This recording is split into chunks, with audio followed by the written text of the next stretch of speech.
Ya, baiklah, pada kesempatan ini saya akan membahas sebuah studi kasus sederhana bagaimana cara menemukan rute dari Jakarta ke Kediri.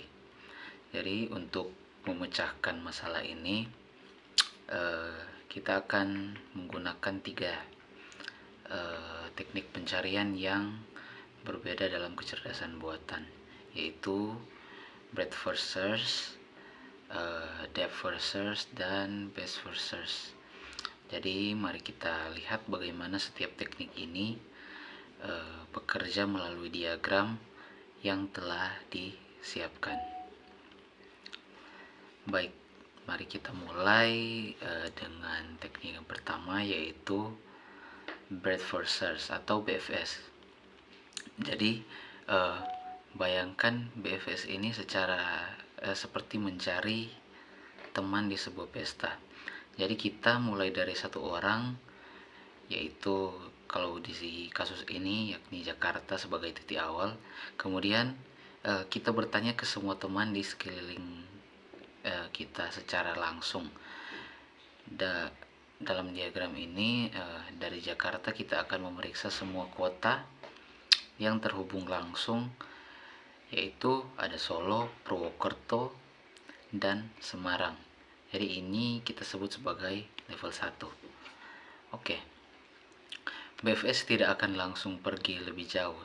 Jadi sebaliknya, ia akan mengunjungi semua kota di level 1 ini terlebih dahulu. Jadi setelah semua kota di level 1 selesai dikunjungi, barulah kita akan bergerak ke level yang kedua, yaitu kota-kota yang terhubung dari Solo, Purwokerto, dan Semarang. Jadi proses ini terus berlanjut level demi level hingga akhirnya menemukan kota tujuan yang akan kita tuju, yaitu Kediri. Jadi seperti yang bisa kita lihat pada diagram ini, BFS berhasil menemukan sebuah rute, namun perlu diingat bahwa keunggulan utama BFS adalah menemukan rute dengan jumlah kota yang paling sedikit untuk dilewati, bukan rute yang jaraknya yang terpendek.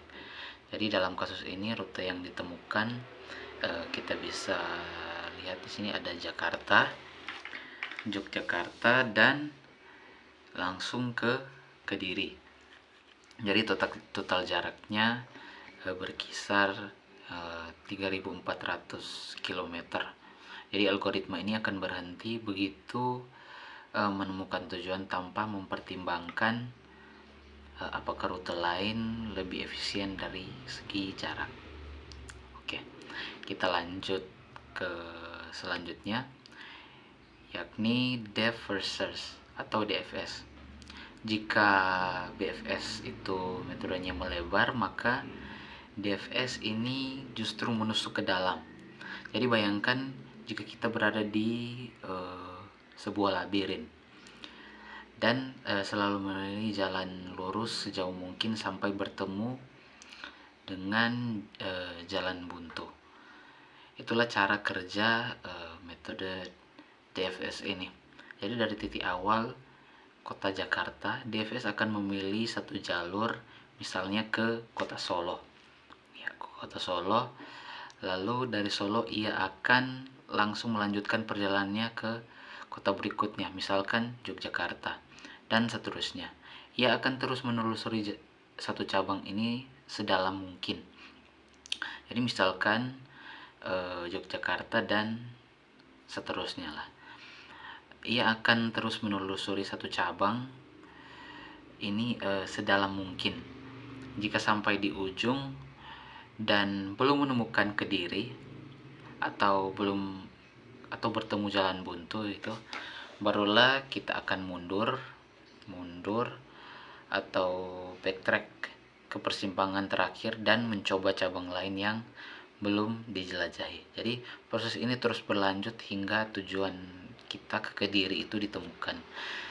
Jadi kelemahan dari DFS adalah ia bisa saja terjebak dalam rute yang sangat panjang di awal pencarian, seperti yang kita lihat di sini. Rute pertama yang ditemukan adalah Jakarta, lalu Solo, Yogyakarta, barulah sampai ke Kediri, yang menghasilkan total jarak sepanjang 3.500 km. Jadi DFS ini tidak peduli dengan jarak, yang penting ia menemukan tujuan di ujung sebuah penelusuran. Oke, yang terakhir kita punya teknik yang lebih cerdas, yaitu best first search, sering juga disebut dengan greedy search. Jadi berbeda dengan BFS dan DFS yang buta, best first search menggunakan informasi tambahan atau heuristik untuk mengambil keputusan heuristik. Jadi heuristik ini adalah sebuah pemikiran atau tebakan cerdas mengenai node mana yang paling menjanjikan untuk mencapai tujuan. Jadi dalam konteks perjalanan, heuristik bisa berupa pilih kota yang jaraknya paling dekat ke tujuan. Jadi dari Jakarta, algoritma ini tidak akan asal memilih gitu. Ia akan melihat semua pilihan, misalkan Solo, Purwokerto, Semarang, dan menghitung kira-kira lewat kota mana yang paling cepat bisa sampai ke Kediri gitu. Jadi ia akan memilih jalur yang terlihat terbaik saat itu. Oke, jadi proses ini diulang di setiap persimpangan, selalu memilih langkah berikutnya yang tampaknya paling mendekatkan ke tujuan gitu. Itulah mengapa disebut greedy atau rakus, karena ia selalu mengambil pilihan terbaik saat ini tanpa memikirkan konsekuensi jangka panjangnya. Jadi hasilnya seperti yang terlihat di diagram ini. Metode ini berhasil menemukan rute yang pendek dibandingkan dua metode sebelumnya, yaitu Jakarta, Solo, Yogyakarta, lalu Kediri, dengan total 3.300 km. Meskipun tidak selalu menjamin menemukan rute terbaik dari semua kemungkinan, metode ini umumnya jauh lebih efisien daripada pencarian yang buta. Oke, jadi dari ketiga teknik ini kita bisa melihat pendekatan yang sangat berbeda. Jadi yang pertama tadi BFS mencari dengan skala yang melebar. Jadi ini bagus untuk menemukan jalur terpendek dari segi jumlah langkah.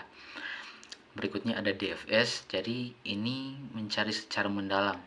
Ini cocok untuk cepat menemukan solusi jika solusinya ada di cabang pertama yang dieksplorasi. Dan yang terakhir, best first search menggunakan kecerdasan tambahan untuk memandu pencarian sehingga seringkali lebih cepat dan efisien dalam menemukan solusi yang cukup baik gitu. Jadi untuk kasus kita ini, best first search memberikan hasil rute dengan jarak terpendek. Ini menunjukkan bagaimana pemilihan algoritma yang tepat dapat sangat mempengaruhi solusi yang kita dapatkan. Oke, baiklah, mungkin sekian dulu pembahasan dan penjelasan untuk studi kasus ini menggunakan tiga teknik pencarian yang dipakai oleh AI. Baiklah, sekian dan terima kasih.